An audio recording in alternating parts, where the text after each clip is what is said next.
Yo, what's going on, guys? It's your boy Naruto Explain here, and we have brand new official spoilers for the upcoming Boruto manga chapter. As a reminder, this month's chapter will be dropping on the 18th and not the 20th like usual, so things such as the 2 sets of promotional spoilers and the chapter leaks are going to be out a little bit sooner than usual, so keep the notifications turned on if you want to stay up to date on those official spoilers and the unofficial spoiler drop. So today's promotional spoilers are going to be coming to us via the V-Jump magazine preview for Boruto 2 Blue Vortex chapter 9, which V-Jump magazine is the magazine where Boruto runs monthly, and the V-Jump preview usually precedes the official spoilers that we'll be getting a few days from now. So in the preview, we have quite a few things to go over. The overall image shows Jura and Hidari in the background looking down at Himawari, and we have Himawari looking up in confusion at each of them, and we have a little speech bubble from Jura that contains a bombshell. The text is as follows, and we're going to be going from the outside to the inside due to how it's structured by the editor here. So on the right side, it says that the spiral of fate, Naruto's beloved daughter, Himawari Uzumaki, and on the other side, it says a sign of an evil creeping up on my daughter. We then see Himawari telling Jura that Boruto killed her father, and this is where it gets really interesting. Jura is written as feeling strange about the reveal that Boruto killed his own father and at Himawari's uncertainty at her words. And we learn that Jura has not been affected by Omnipotence. Then on the bottom, we get the reveal that the chapter will hit the magazine stands on the 18th,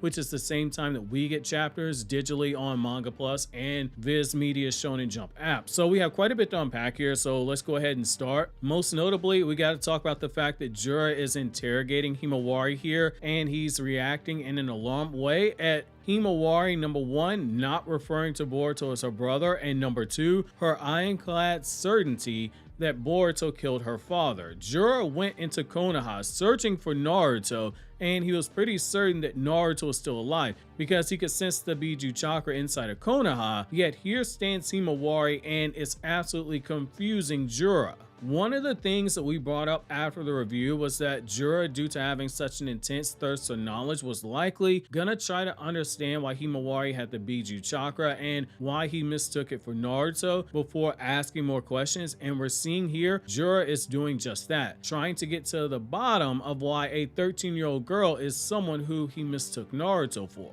The next thing that stands out here is the line about the spiral of fate. This might be our clear sign of what the title behind Boruto 2 Blue Vortex meant. It's something I said when we got the title for Boruto sequel. It might be in relation to either Naruto's 2 biological children, Boruto and Himawari, or it might be in relation to his 2 sons, one biological and one adopted, since both of them were at the center of the chaos of Omnipotence, which jump-started the time skip itself. It's worth noting that Himawari is the first time we've seen the text, the spiral of fate, used on the official previews. So there is a chance there might be something here, but most importantly, it's a sign that confirms something that a lot of people pivoted to after the last chapter, which is that Naruto's youngest child, Himawari, is going to have an important role in the story moving forward. And the way that she's been on panel more times the last 8 chapters of Boruto 2 Blue Vortex than she's been for the full 80 chapters of Boruto Naruto Next Generation, it wasn't by mistake, it's all been by design. The Uzumaki siblings, they're gonna have a role together at some point in the story itself. There are too many seeds being planted for anything other than that. Now, the other thing that likely grabbed your attention is Jura feeling weird by Himawari's words that Boruto killed her father. As you guys have heard me say countless times before, language is just as important as the paneling in a manga, and word choice here, that's gonna be the tell in the situation. The words were very carefully chosen. She didn't say Boruto killed our father. She specifically said Boruto killed my father. That should serve as a nail in the coffin for a lot of people who are still out there saying that Himawari is unaffected by Omnipotence, despite her consistently being shown on panel with people lumped together whenever Omnipotence was being discussed by Momoshiki or by Ada. The same with how she literally tells us in chapter 1 that her memories are of Boruto saving her and Naruto from Delta,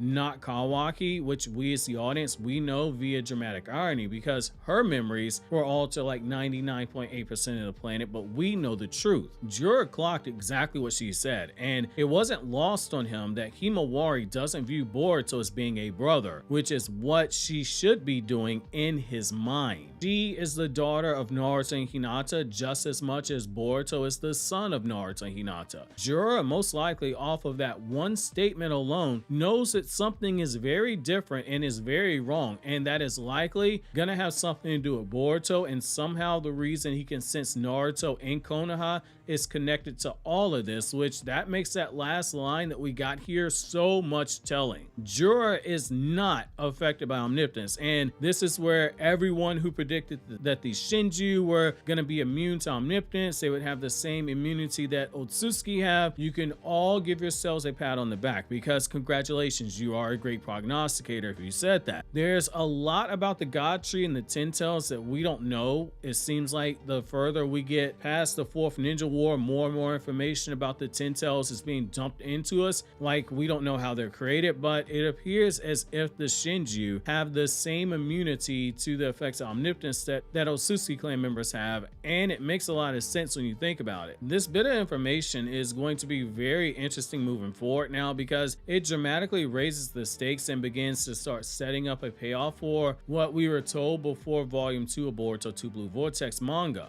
Remember when Damon warned Kawaki, hey bro, what are you gonna do, man? When these Shinju, they start coming to Konoha and they start looking for Naruto, that lie you've been telling for the last 3 years, it's about to get exposed, bruh, and you're gonna be on fraud watch. My sister, she might care enough about you to want to do something, make it stop, but me, man, I'm about to laugh when this happens because you set yourself up. Somewhere Damon has that small milk carton with that straw that he's drinking it from, and he's smirking because Kawaki, he's in danger of being exposed because Jura is getting ready to start snitching on Kawaki faster than that boy Meek Mill regretted saying, I hope they forgive me what I did with Diddy on that track a few years ago. Now that Diddy's being investigated by Homeland Security for sex trafficking minors, them dreams and nightmares about to be real for both Kawaki and Meek Mill. With Kawaki, I do think he wakes up to a situation where Damon might be proven right, just based off of what we have here with the promotional material. Jura says something that makes Shikamaru's genius son, Shikadai, start putting the pieces together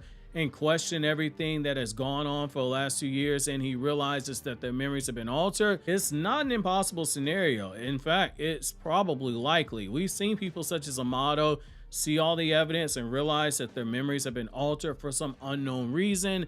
And Sasuke realized it too. He heard the truth right from Boruto and Ada's mouths, but day in and day out, both of them had to actively fight to suppress what their memories were telling them and operate under the assumption that whatever they think that they remember, it's all false. For Amato, he knows that, hey, like, I know my memory says that Boruto's the one who has my daughter's DNA, but he knows that it's Kawaki. The same thing with Sasuke. Hey, Kawaki's supposed to be my student, but it's really bored, so they have to fight it day by day. Shikadai likely is gonna have to do the same thing, but that might be the very reason why Team 10 is actually there. To have one of them be the one who figures out that their memories are altered, the betting money is on Shikadai since Chocho's an idiot and Inojin is an even bigger idiot than Chocho. And that would explain why we've consistently seen Himawari tagging along with the members of Team 10. It was all for potentially this moment. This has a lot of potential to start doing the one thing that Boruto wants Shikamaru that they needed to avoid when Shikamaru was like, hey dude, you're better than me. If it was me, I would just kill Kawaki, which is Boruto said that they can't take Kawaki and put him into a position where he gets dangerous. Kawaki has to willingly do the things that they want him to do. Just the mere thought of the Shinju showing up to Konoha, looking for Naruto, and it potentially leading to his secret getting exposed, it was enough to set Kawaki off when Damon was pushing his buttons, which I totally get it. Damon has a face that makes you want to punch him. He looks just like Helmeppo from One Piece. Every time I see Helmeppo, I want to punch the manga panel that when I'm reading the manga. It's the same thing with Damon. I just want to kick the kid in the face. What do you think happens when he wakes up and he learns that Damon is right because Jura ended up saying something that he shouldn't say? It's gonna start that countdown timer on Kawaki that nobody in Konoha is gonna want to be around for when it hits 0, because the last time he got desperate, we got gifted with Omnipotence, that plot twist that I'd say was responsible for pumping new life back into the Boruto franchise and brought even the staunchest haters back into the fold to check out the series again. If the walls are indeed closing in on Kawaki because Jura reveals information Kawaki doesn't want to get out,